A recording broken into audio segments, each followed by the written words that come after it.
ઓમ નમઃ શિવાય। શ્રાવણ મહિનામાં ભગવાન શિવજીની કથા સાંભળવાથી મનુષ્યના તમામ પાપ બળીને ભસ્મ થઈ જાય છે, એટલે આપણે તેની કથા કરીશું। આજે આપણે માતા પાર્વતી અને ભગવાન મહાદેવની કથા સાંભળીશું। તો આ કથા આ પ્રમાણે છે, તો આ કથા અંત સુધી સાંભળજો। એકવાર માતા પાર્વતી અને ભગવાન શિવજી પૃથ્વી લોકમાં ભ્રમણ કરવા નીકળ્યા હતા। ત્યારે માતા પાર્વતીની નજર એક વ્યક્તિ ઉપર જાય છે। તે વ્યક્તિ ખૂબ જ ગરીબ હતો। તેમણે જૂના ફાટેલા તૂટેલા કપડાં પહેર્યા હતા। શરીરથી એકદમ દુબળ પણ હતો। તે વ્યક્તિ ભગવાન શિવજીના શિવલિંગ ઉપર જળ અર્પણ કરી રહ્યા હતા। આ જોઈને મમતાની મૂર્તિ માતા પાર્વતીજીને ખૂબ દુઃખ થયું, એટલે તેમને મહાદેવને કહ્યું, હે ભોલેનાથ, તમે જોઈ રહ્યા છો ને, આ ગરીબ વ્યક્તિ તમારી પૂજા અર્ચના કરી રહ્યા છે। આ વ્યક્તિ એટલો ગરીબ છે કે તેના શરીર ઉપર સારા વસ્ત્ર પણ નથી, તો પણ તમારા શિવલિંગ ઉપર જળ ચઢાવી રહ્યા છે। કેટલી બધી ભક્તિ છે આ વ્યક્તિની અંદર। મારી ઈચ્છા કે તમે આને અત્યારે ધનવાન બનાવી દો અને આને ધન ધાન્યથી પરિપૂર્ણ કરો। માતા પાર્વતીજીની વાતો સાંભળીને ભગવાન શિવજીએ કહ્યું, હે દેવી પાર્વતી, તમે તો મમતાની મૂર્તિ છો। તમે કોઈ પણ વાતનું રહસ્ય જાણ્યા વગર દરેક જીવ ઉપર દયા કરીને તમારી મમતા બતાવવા લાગો છો। હે દેવી, આની પાછળ એક રહસ્ય છે, એક વાત છુપાયેલી છે, જેના લીધે હું આ વ્યક્તિને ધનવાન નહીં બનાવી શકું। મહાદેવની આવી વાત સાંભળીને માતા પાર્વતીજીએ કહ્યું, હે મહાદેવ, એવું કયું રહસ્ય છે કે તમે તમારા ભક્તને ધનવાન નહીં બનાવી દો? એટલે શિવજીએ કહ્યું, હે દેવી, આ વ્યક્તિના ભાગ્યમાં અત્યારે ધનવાન બનવાનું નથી લખ્યું, કેમ કે આ વ્યક્તિ જે કોઈ ભોગવી રહ્યો છે તે તેના પૂર્વ કર્મના બંધન છે। એટલા માટે તે આ જન્મમાં એક ગરીબનું જીવન જીવી રહ્યો છે અને તેના ભાગ્યમાં હજુ દુઃખ છે। એટલે માતા પાર્વતીએ કહ્યું, હે શિવજી, આવું નહીં ચાલે, તમે આને ધનવાન બનાવો। હું પણ જાણવું છે કેવી રીતે આ વ્યક્તિ ધનવાન બનીને પણ કંગાળ બને છે, માટે તમે અત્યારે તેને ધનવાન બનાવો। માતા પાર્વતીની હઠના લીધે ભગવાન શિવજી બોલ્યા, હે દેવી, તમે આટલી હઠ કરો છો તો હું આ વ્યક્તિને અત્યારે જ ધનવાન બનાવું છું। આટલું કહીને ભગવાન શિવજીએ પોતાનું સ્વરૂપ બદલ્યું અને એક સંતનું સ્વરૂપ ધારણ કર્યું અને તેઓ તે જ રસ્તે જવા લાગ્યા જે રસ્તેથી પેલો વ્યક્તિ ભગવાન શિવના શિવલિંગ ઉપર જળ ચડાવીને આવી રહ્યા હતા। ત્યારે જ આ વ્યક્તિ સંત પાસે આવીને કહેવા લાગ્યા, હે મહાત્મા, તમારી પાસે કંઈક ખાવાનું હોય અથવા તો થોડા પૈસા હોય તો મને આપો। હું ખૂબ જ ભૂખ્યો છું અને ખૂબ જ ભૂખ લાગી છે, મારે કંઈક ભોજન કરવું છે। ત્યારે ભોળા શંભુ કહે છે, હે મહાત્મા, તમે તો મહાજ્ઞાની છો અને કહેવાય છે કે કોઈ વ્યક્તિ સંતના શરણમાં જાય છે તો તેઓ તેનો ઉદ્ધાર કરી દે છે અને કોઈ પણ વ્યક્તિને સંતનો આશીર્વાદ મળી જાય તો તેનું જીવન ધન્ય બની જાય છે। સંત મહાત્મા, મારો ઉદ્ધાર કરો, મને કોઈ એવો મંત્ર આપો જેનાથી હું ધનવાન બની જાઉં અને મારી તમામ તકલીફો દૂર થઈ જાય। ત્યારે સંત રૂપી શિવજીએ પોતાની જોડીમાંથી 4 ફૂલ બહાર કાઢ્યા અને તે વ્યક્તિને આપ્યા અને કહ્યું, આમાંથી એક ફૂલ તારા હાથમાં રાખીને તેની એક પાંખડી તોડીને જમીન ઉપર વેરતો ચાલજે। જોજે અને જે જગ્યાએ આ ફૂલની પાંખડી પૂર્ણ થઈ જાય એ જ જગ્યાએ રોકાઈ જાજે અને તે જગ્યાએ જમીનમાં એક ખાડો કરજે, તો ત્યાંથી તને ધન પ્રાપ્ત થશે। આવી જ રીતે 3 દિશામાં અને 3 ફૂલની પાંખડી તોડીને નાખજે।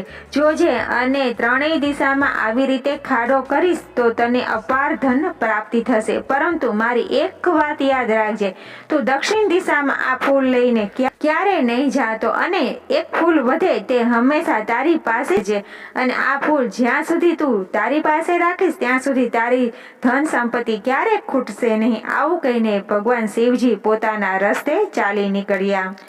આગળ જઈને ભગવાન શિવજી માતા પાર્વતીને કહે છે કે, હે દેવી, આગળ જોજો આ વ્યક્તિ શું કરે છે। ત્યારે માતા પાર્વતીએ કહ્યું, હે મહાદેવ, મારા મનમાં 2 પ્રશ્ન છે, શું તમે મારા પ્રશ્નનું નિવારણ કરશો? જ્યાં સુધી આ મનુષ્યો તેનું કાર્ય કરે છે ત્યાં સુધી તમે આ પ્રશ્નનો ઉત્તર આપો। એટલે શિવજીએ કહ્યું કે પૂછો, તમારા મનમાં શું પ્રશ્ન છે ત્યારે માતા પાર્વતીએ કહ્યું કે મનુષ્ય મુશ્કેલીઓમાં કેવી રીતે ફસાય છે અને કયો ગુણ મનુષ્યને ધનવાન બનાવે છે. આ સાંભળીને ભગવાન શિવજીએ કહ્યું, હે દેવી, અત્યારે તમે થોડા સમય માટે રાહ જુઓ, હમણાં જ તમારો પ્રશ્નનો જવાબ મળવા માંડશે. ત્યારબાદ પેલો ગરીબ વ્યક્તિ એક ફૂલ પોતાના હાથમાં લે છે અને ફૂલની બધી પાંખડીઓ તોડી નાખે છે. ત્યારબાદ પૂર્વ દિશા તરફ એક એક પાંખડી નાખતો જાય છે. ચાલતા ચાલતા જે જગ્યાએ પાંખડી પૂરી થાય છે તે જગ્યા ઉપર તેને ખોદવાનું શરૂ કર્યું. થોડો ખાડો કર્યો એટલે તેને ત્યાંથી એક કળશમાં ભરેલું સોનું અને ચાંદી મળ્યું. આ જોયા બાદ આ ગરીબ વ્યક્તિના મનમાં વધારે લાલચ જાગૃત થાય છે અને તે વિચારવા લાગે છે કે પેલા સાધુ મહાત્માએ તો મને 4 ફૂલ આપ્યા હતા, તેમાંથી એક ફૂલ પૂર્ણ કરી દીધું છે. હવે 3 ફૂલ વધ્યા છે, તેમાંથી એક ફૂલ લઈ હું પશ્ચિમ દિશા તરફ જાઉં છું અને જોઉં છું કે મને ત્યાંથી કેટલું ધન મળશે. ત્યારબાદ આ વ્યક્તિને જમીનમાંથી જે સોનું ચાંદી મળ્યું હતું ને તેને ત્યાં જમીનમાં જ દાટી દે છે અને વિચાર્યું હતું કે એ વળતી વખતે આ ધનને ત્યાંથી લેતો જશે. ત્યારબાદ આ વ્યક્તિ બીજા ફૂલને તોડીને તેની એક એક પાંદડી વેરતો તે તો પશ્ચિમ દિશા તરફ ચાલવા લાગ્યો. ચાલતા ચાલતા જે જગ્યાએ પાંખડીઓ પૂર્ણ થાય છે તે જગ્યાએ તે ઊભો રહે છે અને ત્યાં એક પાવડા વડે ખોદવા લાગે છે એટલે તેને ત્યાંથી હીરા મોતી જેવા રત્ન પ્રાપ્ત થાય છે. આ જોઈને આ વ્યક્તિ ખૂબ જ રાજી થયો અને તેમને વિચાર્યું કે અહીં તો હીરા મોતી મળ્યા છે, હવે જાઉં છું કે ઉત્તર દિશા તરફ શું મળે છે. આવું વિચારીને આ વ્યક્તિ આ ધનના લોભમાં ત્યાં જ ધન દાટી દીધું અને વિચાર્યું કે વળતી વખતે હું આ લઈ જઈશ. પછી ત્રીજું ફૂલ તોડતા ઉત્તર દિશામાં ચાલવા લાગ્યા. જે જગ્યાએ ફૂલ પૂર્ણ થયું ત્યાં ઊભા રહી ગયા. ત્યાંથી જમીન ખોદવા લાગ્યા. ખોદતા ત્યાંથી તો ઘણા બધા પૈસા મળ્યા. આ જોઈને તો ખૂબ જ રાજી થઈ ગયા. હવે તો તેના મનમાં ઘણી લાલચ વધી ગઈ હતી અને હવે તેની લાલચની કોઈ સીમાનો પાર ન હતો. ત્યારબાદ તે વ્યક્તિ આ ધનનું પણ ત્યાં જ દાટી દીધું અને વિચાર્યું કે એક સાથે બધું ધન કાઢીને પોતાના ઘરે લઈ જશે અને વિચાર્યું કે હવે હું દક્ષિણ દિશા તરફ પણ જાઉં છું. પેલા સંતે મને ના પાડી હતી, કદાચ એવું પણ બને કે સંત દક્ષિણ દિશા તરફ અપાર ધન ખજાનો છુપાયો રાખ્યો હશે અને કદાચ તે સંતે તેમના માટે આ ખજાનો છુપાવી રાખ્યો હોય અને ચોથું ફૂલ મારી પાસે છે એટલે આ ખજાના ઉપર તો મારો જ અધિકાર છે. આ પ્રકારની વાત આ ગરીબ વ્યક્તિના મનમાં આવવા લાગે છે. ત્યારબાદ આ ગરીબ વ્યક્તિએ ચોથું ફૂલ જે અંતિમ ફૂલ હતું તેની પાંખડીઓ તોડી નાખી. ફૂલ તોડ્યા બાદ તે દક્ષિણ દિશા તરફ ફૂલની પાંખડીઓ વેરતા ચાલવા લાગ્યો. જે જગ્યાએ પાંખડીઓ પૂર્ણ થઈ તે જગ્યાએ ઊભો રહ્યો અને ત્યાં તેમણે જોયું તો એક વિશાળ સોનાનો દરવાજો હતો. આ દરવાજો જોઈને તે આશ્ચર્યમાં પડી ગયો. ત્યારબાદ દરવાજો ખોલીને આ વ્યક્તિ અંદર ગયો. અંદર જઈને જોયું તો એક વિશાળ મહેલ હતો જેમાં ચારેય બાજુ હીરા જવેરાત જડેલા હતા. મહેલમાં તો તેમને કોઈ જોવા ન મળ્યું. ત્યારે તે વિચારવા લાગ્યો કે હવે આ મહેલ પણ મારો થઈ ગયો. કદાચ પેલા સંતની નજર પણ આ મહેલ ઉપર જ હશે એટલા માટે જ તેનો આ બાજુ આવવાની ના પાડી હતી. થોડો આગળ ગયો ત્યારે તેમને મહેલના એક રૂમમાંથી કંઈક અવાજ સંભળાયો. અવાજ સાંભળીને આ વ્યક્તિ તે રૂમમાં ગયો. ત્યાં જઈને જોયું તો એક વ્યક્તિ દડવાની ઘંટી ચલાવી રહ્યો હતો. જ્યારે આ વ્યક્તિ પેલા ઘંટી ચલાવવા વાળાને પ્રશ્ન પૂછવા લાગ્યો કે તમે કોણ છો, આ મહેલના માલિક કોણ છે અને તમે અહીં ઘંટી કેમ ચલાવી રહ્યા છો. ત્યારે ઘંટી ચલાવવા વાળા વ્યક્તિ કહેવા લાગ્યા કે હું તમારા બધા સવાલોનો જવાબ એક શરત ઉપર આપીશ. જો તમે થોડા સમય મારી જગ્યાએ આ ઘંટી ચલાવો તો હું ઘણા સમયથી આ ઘંટી ચલાવીને થાકી ગયો છું અને તમે આવું કરશો તો મને આરામ મળી જશે અને હું તમારા બધા સવાલોના જવાબ આપી દઈશ. સવાલોના જવાબ મેળવવાની ઉતાવળમાં એને હા પાડી દીધી. ત્યારબાદ આ વ્યક્તિ ઘંટી ચલાવવાનું શરૂ કર્યું અને પેલો વ્યક્તિ ત્યાંથી ઉઠીને એક ખૂણામાં જઈ ઉભો રહ્યો અને કહેવા લાગ્યો, હવે હું તમારા પ્રશ્નનો જવાબ આપું છું. ત્યારબાદ તેને કહ્યું કે હું પણ તમારી જેમ લાલચી માણસ હતો. મને પણ પેલા મહાત્માએ આ દિશામાં આવવાની ના પાડી હતી, પરંતુ વધારે ધન મેળવવાની લાલચમાં મને જે પહેલા બહુમૂલ્ય ધન મળ્યું હતું તે પણ ખોઈ બેઠો. આ મહેલનો માલિક એ જ બને છે જે આ ઘંટી ચલાવે છે. જ્યારે આ ઘંટી બંધ થશે ત્યારે આ મહેલ ધરાશાયી થઈ જશે અને આ ઘંટી ચલાવવા વાળો વ્યક્તિ આ મહેલની અંદર દબાઈને મરણ પામે પામશે. મારા પહેલા આ મહેલનો માલિક કોઈ બીજો લાલચી વ્યક્તિ હતો. ત્યારબાદ હું બન્યો. હું પણ તમારી જેમ જ સંતની વાત ન માની અહીં આવ્યો અને આવી રીતે અહીં ફસાઈ ગયો. હવે તમારી લાલચ તમને અહીં લઈને આવી છે. હવે જ્યારે તમારી અને મારી જેવો કોઈ લાલચી વ્યક્તિ અહીં આવશે અને તે આ ઘંટી ચલાવશે ત્યારે તમે અહીંથી મુક્ત થઈ શકશો. અને જો તમે કોઈ ચાલાકી કરી અને ઘંટીને બંધ કરવાની કોશિશ કરી તો તરત જ આ મહેલ ધરાશાયી થઈ જશે અને એમાં દબાઈને મરણ પામશો. આટલું કહીને પેલો વ્યક્તિ ત્યાંથી નીકળી જાય છે અને ગરીબ વ્યક્તિ ત્યાં ફસાઈ જાય છે. હવે આ વ્યક્તિ પોતાની લાલચને લીધે ખરાબ રીતે ફસાઈ ચૂક્યો હતો. આવી રીતે આ વ્યક્તિએ વધારે ધન મેળવવાની પહેલા 3 વખત બહુમૂલ્ય ખજાનો મળ્યો હતો તે પણ ખોઈ બેઠો.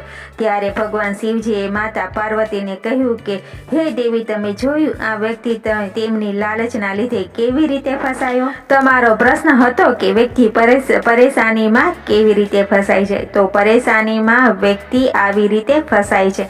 મનુષ્ય પોતાની લાલચને વશમાં થઈને વિપત્તિમાં ફસાય છે. લાલચ કરવાથી વ્યક્તિને ભલે શરૂઆતમાં લાભ થાય પરંતુ અંતમાં તો નુકસાન જ હોય છે. હે દેવી, ઘણી વખત એવું પણ બને છે કે વ્યક્તિ વધારે લાલચમાં આવી તેમની પાસે પહેલાથી જ જે ધન સંપત્તિ હોય છે તે પણ તેના હાથમાંથી જતું રહે છે અને આવી વ્યક્તિ મુસીબતમાં ફસાઈ જાય છે. લાલચ દરેક વ્યક્તિ માટે હંમેશા નુકસાનકારક હોય છે. લાલચનું પરિણામ હંમેશા ખરાબ જ હોય છે પરંતુ દરેક વખતે મનુષ્ય પોતાની આદતને સુધારી નથી શકતો. લાલચી વ્યક્તિને ખરાબ કાર્ય કરવા માટે લાલચ કરે છે. લાલચી વ્યક્તિ પોતાને ઈમાન વેચવાનું મજબૂર કરે છે. લાલચને લીધે વ્યક્તિ પોતાના સ્નેહીઓ થી પણ દૂર થઈ જાય છે. એટલા માટે વ્યક્તિને હંમેશા લાલચથી દૂર રહેવું જોઈએ. દેવી, હવે તમારા પ્રશ્નનો જવાબ મળી ગયો હશે. શંકર ભગવાન કહે છે, હે દેવી, હવે તમારા બીજા પ્રશ્ન હતો કે કયા ગુણથી વ્યક્તિ ધનવાન બનાવે છે. તો સાંભળો દેવી, આ ગુણના લીધે મનુષ્ય ધનવાન બનેલો રહે છે. એક ઉધાર લેવાનો ક્યારેય પ્રયાસ ન કરે, ખર્ચ કરવામાં સમજદાર બને, પોતાની બચત વધારવાનો પ્રયાસ કરે, સત્કાર્ય વિચારસરણી અપનાવે, દુઃખી લોકોને મદદ કરે અને કારોબાર ઉપર ધ્યાન દે, તમામ પૈસાનો હિસાબ રાખે અને ઉતાવળે ક્યારેય નિર્ણય ન કરે અને સૌથી મોટી વાત પોતાના લક્ષ્ય નક્કી કરે. જ્યારે વ્યક્તિ જીવનમાં કોઈ લક્ષ્ય ન હોય તો તેમનું જીવન નિરર્થક બની જાય છે. આટલું કરવાવાળા વ્યક્તિને ધન ઘટવાને બદલે વધતું જાય છે. તો હે દેવી પાર્વતી, આ બધી વાતનું ધ્યાન રાખીને મનુષ્ય ધનવાન બને છે. પોતાના પ્રશ્નના જવાબ મળ્યા બાદ માતા પાર્વતી તૃપ્ત થયા અને કહ્યું કે હે મહાદેવ, તમારી લીલા તો તમે જાણો. મને તો મારા પ્રશ્નના જવાબ સાંભળીને ખૂબ જ આનંદ થયો. તો પ્રેમથી બોલો હર હર મહાદેવ. દોસ્તો, આપ આશા રાખું છું કે તમે પણ આ કથા પસંદ આવી જશે અને પસંદ આવી હોય તો લાઈક અને સબસ્ક્રાઈબ જરૂરથી આપી દેજો. હર હર મહાદેવ. જય મહાદેવ.